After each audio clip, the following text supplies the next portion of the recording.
Hi there, Jeremy, founder and director of Reiki Center here. In this video, what I'd like to do is talk to you about a surprising reason why we often can't heal chronic issues. Now, of course, with chronic issues, there are a lot of potential reasons why we may struggle to heal them.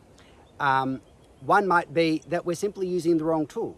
So if you've watched any of my previous videos, you realize that Reiki, for instance, has 5 key components to it. 5 pillars, each of which is a unique tool which specializes in healing certain things. So we might think that the hands-on healing can heal everything, but in actual fact, sometimes it's just going to be an inappropriate tool for the job.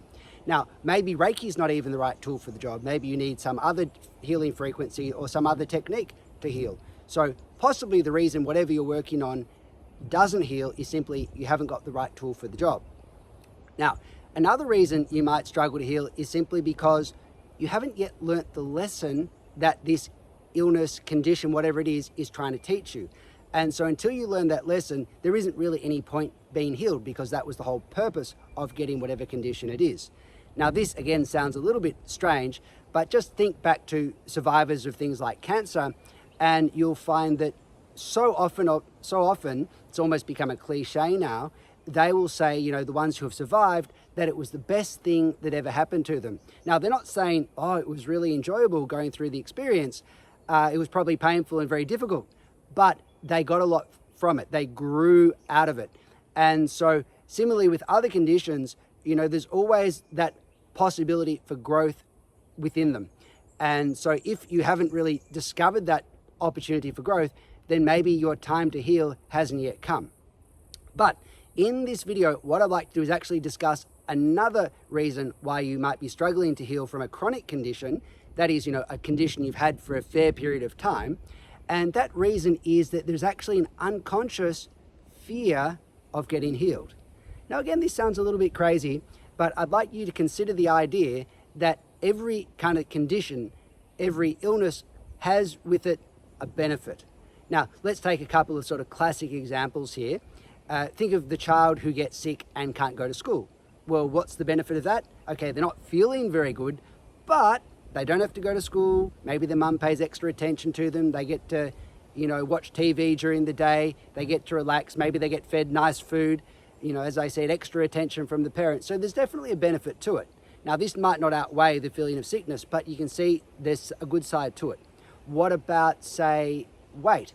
Now, again, remember that all of the examples I give, there are many, many different causes for that same condition. So one person might be overweight for one reason, one person might be overweight for another. So I'm generalizing terribly here, but bear with me, and I think you'll see that at least in some cases there's truth to what I say.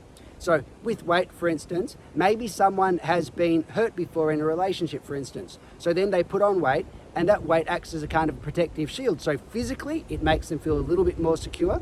And also maybe they feel a little bit less attractive, or maybe they even, you know, in the eyes of men become less attractive. And as a result, that kind of protects them from getting into future relationships. And as a result, it provides them a sort of a safety from getting hurt again in the same way they were hurt previously.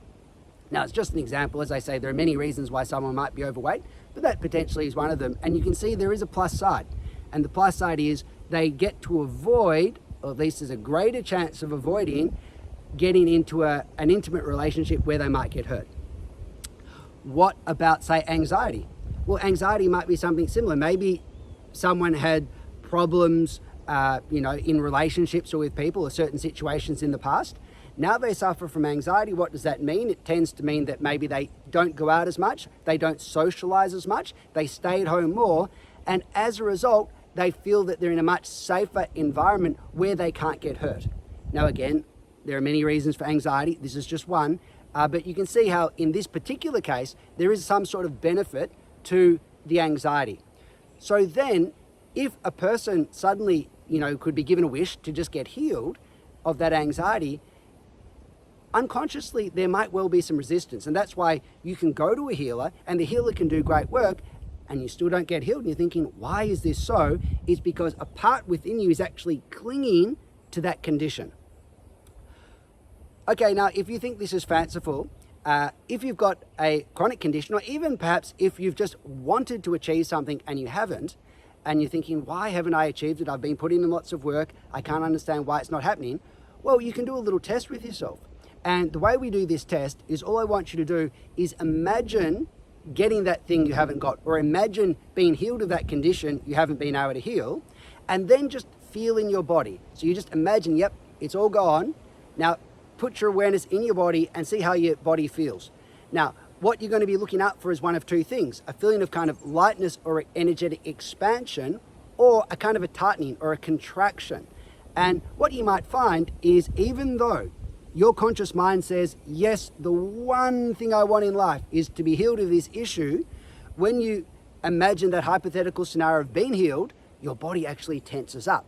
And that's a clear indication, if that happens, that a part of you is actually resisting being healed. And that part then will sabotage your attempts to heal. Okay, so let's imagine that you do this experiment and you then feel within yourself that kind of tightening, that energetic contraction. You know, oh wow, there's an unconscious resistance to getting what I want, to healing in this way.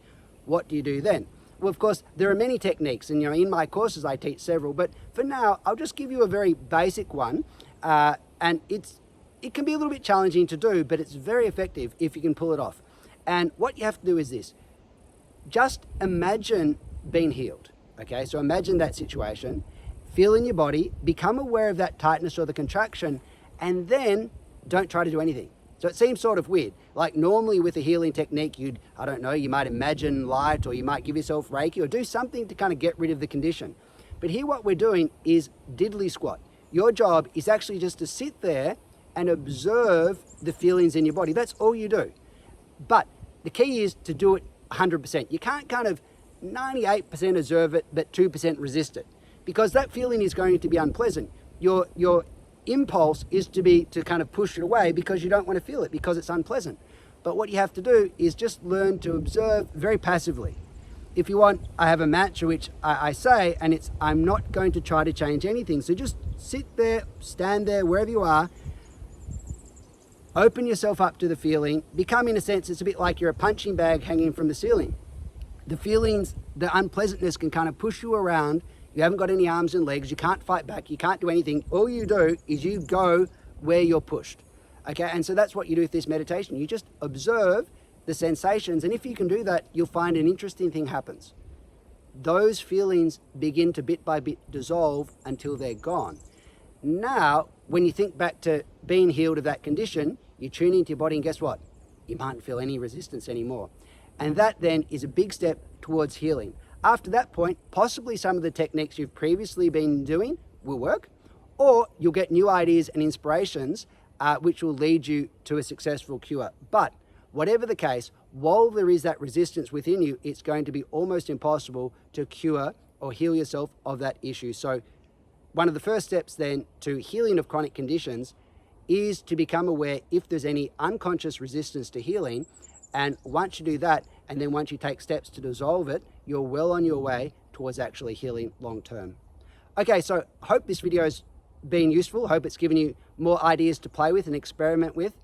If you like it, don't forget to subscribe to my channel and hit the notification bell so that you are notified each week when my videos come out. So look forward to seeing you on another video, and have a great week.